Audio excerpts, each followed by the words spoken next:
janganlah kita memperdalam dan memperlebar jurang perbedaan, Ya. tapi kita buatlah jembatan untuk mempersatukan dua jurang tersebut. Wah, itu dia poin besarnya dari Om A. Ya. Ujung dari perjalanan ini tetap aset terbesarnya adalah soal persatuan.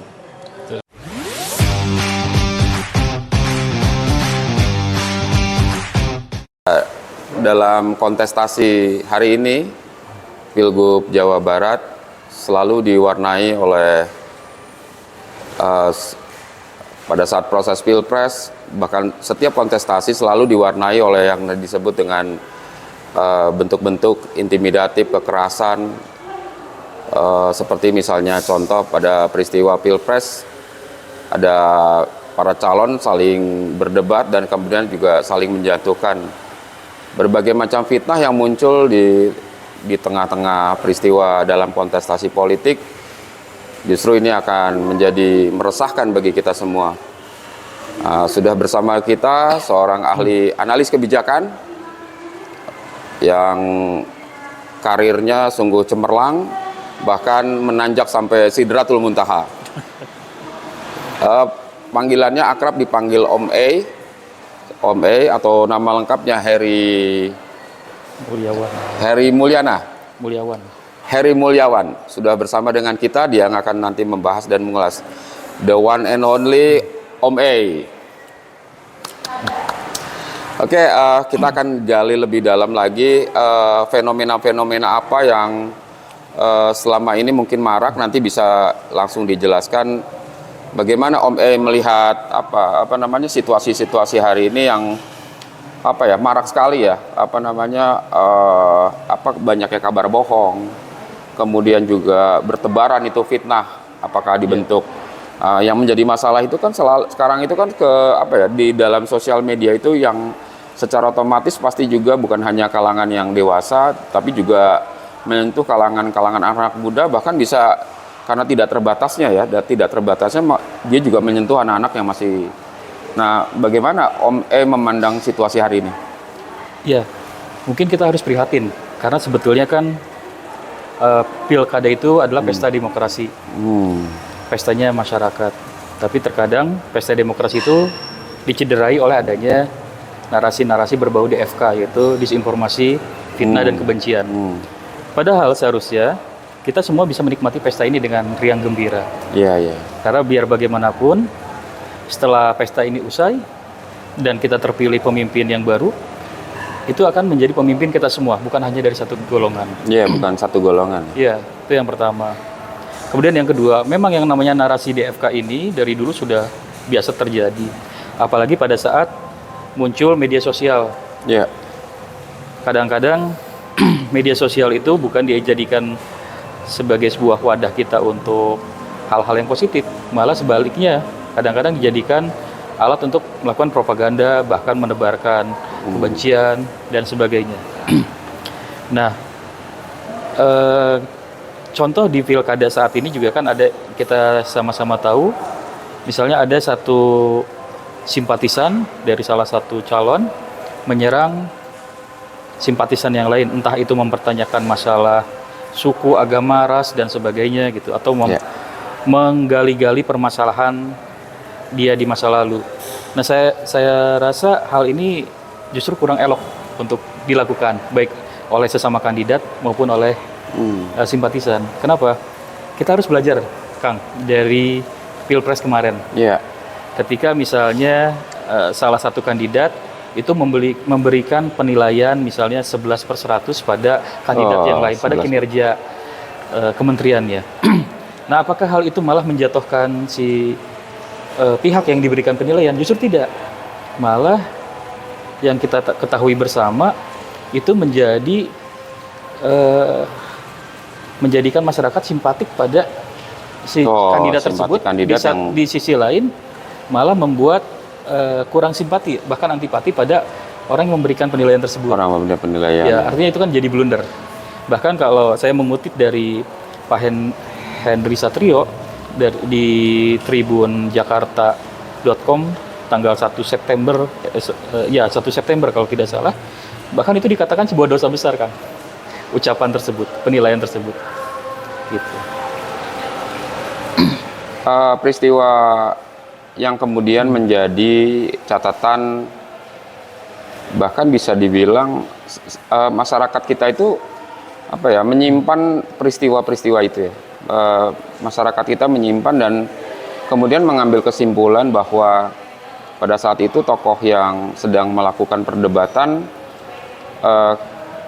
seorang tokoh besar, tokoh yang dianggap punya kredibilitas dan kapasitas, yaitu Prabowo Subianto, kemudian mendapatkan penilaian 11% ya, 10-11% dari total gitu ya. Jadi nilai 11/100. Nah, dia nilai 11. Nah, kemudian masyarakat kita itu membaca bahwa ada penilaian tersebut, sehingga itu akan juga berakses sampai masyarakat itu sambil mengambil kesimpulan begini, sehingga kemanapun perjalanan dari seorang Anies Baswedan itu selalu menjadi istilahnya disandung-sandung gitu. Jadi kesandung-sandung seorang Anies Baswedan. Nah, ini apa yang bisa kita lihat, akses apa yang dampak dari sebuah tokoh-tokoh yang sedang menjadi kontestan tadi, kemudian melakukan perdebatan, kemudian juga melakukan proses yang kurang elok ya. Itu apa sih aksesnya bagi orang-orang yang menjadi penonton gitu loh? Ya, secara umum itu bagaimana? Ya, bagi para pendukung misalnya kubu yang dinilai rendah, itu pasti akan kecewa, marah jelas. Dan bisa saja meluapkan kekesalannya itu di media sosial itu, baik di kolom-kolom komentar, postingan, status dan sebagainya. Yang intinya pasti akan menyerang pihak yang memberikan penilaian itu. Padahal memang sebetulnya kita yakin para kandidat, ya contoh di Pilpres kemarin, ketiga capres dan cawapres itu kan adalah putra-putri terbaik bangsa. Seharusnya mereka bisa menonjolkan kelebihannya masing-masing saja daripada memberikan penilaian rendah pada pihak yang lain.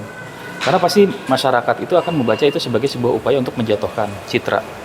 Nah, sementara di sisi lain kita ketahui bahwa kinerja Kemenhan juga ya bagus, gitu kan? Pencapaian-pencapaiannya luar biasa. Hanya ketika dinilai secara subjektif, akhirnya ya berbaliknya bukan pada yang dituju, tetapi pada yang mengucapkan 11/100 itu. Terkait juga tadi tentang DFK tadi ya, fitnah dan kebencian, apalagi di dalam situasi kontestasi ya, di mana kontestasi ini akhirnya orang itu memiliki bukan hanya subjek partai politik sebagai pengusung dan pendukung yang terlibat aktif di dalam proses yang terjadi. Sekarang sudah bergerak dan bergeser menjadi simpatisan juga ikut dalam kontestasi itu ya. Dalam kontestasi itu, sehingga yang tadinya itu para pengurus partai atau kader-kader partai yang melakukan bentuk-bentuk upaya yang sosialisasi ya, sekarang sudah mulai masyarakat ikut terlibat di dalamnya. Nah, kalau kita mungkin sering lihat debat, mungkin di dalam ruang chatroom itu penuh dengan ruang-ruang saling menghujat yang tadi fitnah, kebencian itu hal-hal yang tadi tidak elok. Nah, bagaimana nih ya, kita kan tadi sudah lagi bukan hanya elit ini ya, bukan hanya pengurus partai atau tim-tim pemenangan, tetapi masyarakat juga akhirnya ya dia menjadi simpatisan, dia menjadi pendukung, dan dia juga secara aktif melakukan bentuk-bentuk itu. Sekarang jadi udah nurunnya tuh udah ke level yang lebih bawah lagi nih. Maksudnya udah betul-betul akar rumput. Nah, ini kalau ngebaca fenomena ini bagaimana ya efeknya? Karena yang namanya pendukung yang emosional ini pasti kontrolnya beda ya gitu. Ya mungkin kita juga tahu ya Kang Dadi bahwa mungkin sejak tahun 2014 tuh, pada saat zaman Pilpres awal, Pak Jokowi dan Pak Prabowo misalnya kan kadang-kadang di grup WhatsApp keluarga misalnya terjadi perdebatan, betul. Bahkan akhirnya saling keluar dari grup tersebut. Jadi kan sebuah fenomena yang sebetulnya memprihatinkan. Kenapa? Seharusnya kan seperti WhatsApp grup itu digunakan untuk wadah silaturahmi, berbagi informasi yang hal-hal penting, apalagi grup keluarga besar misalnya. Nah, malah jadi tempat untuk saling mempromosikan, tapi di sisi lain sambil menjelekkan kandidat yang lain. Akhirnya terjadilah perpecahan di keluarga. Bahkan ya jangan sampai sih ya kalau sampai suami istri cerai gara-gara beda pilihan capres misalnya, atau beda pilihan calon gubernur. Karena harus dipahami bahwa pemilihan ini kan hanya bersifat sementara gitu. Satu hari kita mencoblos, setelah itu kita akan mendapatkan pemimpin siapapun yang terpilih nanti. Nah, para elit pun harusnya bisa memberikan suri toladan agar di bawahnya itu tetap adem. Jangan malah istilahnya mengeluarkan pernyataan atau membuat hal-hal yang berakibat pada memancing masyarakat untuk saling berbalas pantun lah ya kalau bahasanya itu, saling berdebat dan sebagainya. Karena sangat riskan di kita tuh, bisa jadi perpecahan yang berawal hanya perbedaan pilihan malah bisa jadi memutus silaturahmi. Ya, mungkin juga pemilu yang bisa disebut dengan satu proses pesta demokrasi yang seharusnya menyenangkan, yang mengembirakan tadi. Iya, namanya juga pesta loh. Iya, pesta ya. Seharusnya kan namanya pesta kan identik dengan nyanyi-nyanyi, makan-makan, riang gembira lah gitu. Riang gembira ya, semua bertemu dengan satu sanak keluarga, kekerabatan, pulang itu riang gembira. Sekarang itu justru pertarungan perdebatan itu tadi mungkin udah disampaikan juga sama Om E. Ruang perdebatan itu malah menjadikan ruang-ruang keluarga seperti chatroom keluarga, teman kuliah, alumni, teman SMA, bahkan teman WhatsApp grup keluarga juga bisa jadi kurusetra ya, atau bahasanya itu apa, tempat pertarungan, battle fight. Jadi akhirnya saling satu calon mendapatkan narasi-narasi negatif dari kubunya, di satu sisi mendapatkan narasi-narasi juga yang lain yang juga bernuansa DFK tadi. Betul. Yang akhirnya bertemu di ruang grup dan akhirnya saling berdebat. Saling mengintimidatif, mengeluarkan seluruh data-data. Kalau mengeluarkan data sih nggak masalah, Kang. Yang khawatir itu malah si adminnya mengeluarkan si A, si B, karena lu berantem terus katanya. Udah keluarin aja. Gitu ya, repot. Gitu. Ya ini ya mungkin ya juga dari diskusi ini Kang Om E juga bisa mungkin menjadi sebuah kesadaran ya oleh stakeholder penguasa lah ya, penguasa nanti ke depan atau rezim ke depan, bahwa memang di satu sisi demokratisasi itu melahirkan satu sistem yang baik. Tapi juga ada akses yang negatif ya, yang muncul dari peristiwa-peristiwa itu. Ditambah karena salah satu pilar demokrasi kita ini kan bicara salah satunya media. Betul. Kemudian ditambah kemajuan teknologi yang sedemikian rupa. Betul. Nah, bagi Om E, kemajuan teknologi, terutama media, dahsyatnya informasi, derasnya informasi terhadap publik ini, bagaimana nih ya agar kita minimal kalau tidak menghilangkan ya, karena memang itu keseruannya ya, kalau di dalam proses kontestasi keseruannya. Tapi kalau kemudian diminimalisir gimana tuh Om E? Diminimalisir ya. Justru kalau saya sih berpikir begini. Yang namanya perdebatan itu kan sesuatu hal yang wajar saja terjadi. Perbedaan pendapat itu wajar. Tapi bagaimana kita bisa menyikapinya dengan dewasa?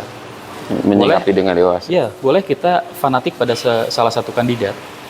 Tetapi fanatisme kita itu jangan sampai juga nantinya bisa menyinggung, merendahkan, bahkan menginjak-injak kandidat yang lain. Karena pasti setiap kandidat juga punya followernya, punya haternya, punya istilahnya, punya fans garis keras. Iya, itu yang agak repot itu, yang sudah mulai masuk ke garis keras. Apalagi kalau disebut die hard-nya kandidat A, die hard-nya kandidat B, itu kan yang menarik kalau kemudian dibawa ke ranah sara ya, di situ. Ya kita di Islam aja bicara mazhab aja sudah banyak ya. Kita ada yang kunut, nggak kunut aja bisa nggak selesai, apalagi kalau dibawa ke arena politik nih ya. Jadi arena politik yang lebih seru lagi. Iya. Yang kita tidak boleh lupakan kan negara kita tuh Bhinneka Tunggal Ika. Bhinneka Tunggal Ika. Betul, berbeda-beda tetapi satu juga. Nah, seharusnya antar sesama umat beragama yang berbeda, suku yang berbeda dan sebagainya itu tetap bisa menjaga persatuan gitu. Nah, apalagi kalau misalnya dalam satu umat beragama, misalnya sesama muslim, ya rasanya kita tidak perlu mempertanyakan bahwa Anda tuh Islam atau bukan, misalnya, atau Anda tuh sholat atau enggak sih, kunut atau enggak, itu rasanya kurang elok untuk diucapkan gitu. Apapun motifnya, apabila itu dilakukan oleh salah satu kandidat atau bahkan simpatisan, jelas sebetulnya itu adalah urusan politik, niatnya untuk menjatuhkan. Di sisi lain, atau mungkin punya motif untuk pansos juga kan, ya ibarat dulu mungkin ada yang pernah mengatakan begini, kalau kau ingin terkenal, kencingilah sumur jam-jam, katakan begitu. Tetapi ya itu kan sesuatu hal yang tidak baik, tapi kamu pasti terkenal. Nah, bisa saja misalnya karena seseorang itu ingin fansos pada tokoh yang sedang populer, maka dia harus melakukan penyerangan, entah itu masalah sukunya, agama, ras dan sebagainya, atau masalah kesalahan di masa lalunya, bahkan masalah status perkawinan dan sebagainya. Ini kan sesuatu hal yang rasanya tidak perlu dilakukan oleh orang yang sudah dewasa gitu, karena biar bagaimanapun hal-hal tersebut bisa memicu perdebatan, bahkan khawatir ya bisa saja jadi berdampak hukum pada yang mengucapkannya gitu kan, bisa kena delik aduan dan sebagainya lah gitu. Iya, kalau di masa-masa tidak di dalam situasi kontestasi pemilihan gubernur seperti ini atau pilpres, mungkin itu jadi biasa saja, atau bahasanya itu tidak terlalu terbelau atau tidak terlalu ada anginnya gitu kalau dalam situasi. Tapi itu menjadi menarik, ya misalnya perdebatan sesama non-muslim, misalnya Kristen dan Kristen aja bisa terjadi perdebatan. Di kalangan Islam aja juga bisa, mungkin dari zaman setelah Rasul tidak meninggal dunia sampai itu pun sudah dimulai perdebatan itu, apalagi bicara soal sunnah dan lain sebagainya. Nah, kemudian ketika dibawa ke ranah yang lebih progresif lah ya, di dalam ranah yang lebih progresif, di situ ada gegap gempita, ada ya, maksudnya kalau sekarang itu kan, kalau orang biasanya kalau tidak dalam situasi politik kan memandang apa ya, biasa-biasa aja ya, penuh dengan cerita makanan, jalan-jalan. Nah, ini kita masuk ke di mana ada unsur sara di situ. Hal yang terkecil aja ketika terjadi perbedaan bisa dijadikan alat, karena aku pernah baca nih Om bahwa sara itu adalah teknik yang paling murah untuk menjatuhkan lawan, gitu ya. Tapi itu pun beresiko pada kehancuran suatu negara loh. Itu bisa dampaknya begitu ya, bisa kehancuran dua negara. Karena ya apalagi kan negara kita tuh berbagai macam suku, agama, ras ada di negeri kita itu. Kita harus menyikapinya itu sebagai sebuah anugerah dari Tuhan, Allah Subhanahu wa taala gitu kan. Bukan sebagai kesempatan untuk berpecah belah atau bahkan politisasi gitu. Gitu. Ya, rentan waktu yang pendek di dalam melakukan kontestasi, mau nggak mau, dan setiap calon berusaha untuk memperoleh sebuah kemenangan. Dan untuk memperoleh sebuah kemenangan itu pasti menghalalkan segala cara, karena proses demokrasi kita ini yang pendek waktunya. Catatan-catatan yang saya dapat bersama Om pada hari ini bisa menjadi bentuk pemikiran atau hal menjadi catatan-catatan bagaimana nanti ke depan kita berbangsa dan bernegara. Begitu ya Om ya? Betul kan. Oke, mungkin closing statement dari saya ya. Janganlah kita memperdalam dan memperlebar jurang perbedaan, tapi kita buatlah jembatan untuk mempersatukan dua jurang tersebut. Wah, itu dia poin besarnya dari Om Ujung dari perjalanan ini tetap aset terbesarnya adalah soal persatuan. Terima kasih Om udah hadir di channelnya Om Ke depan kita akan bahas cerita-cerita seru lagi atau pembahasan-pembahasan seru bersama narasumber kita, bintang utama kita, tokoh besar kita ini, Om E. Sampai jumpa, terima kasih. Assalamualaikum warahmatullahi wabarakatuh. Waalaikumsalam warahmatullahi wabarakatuh.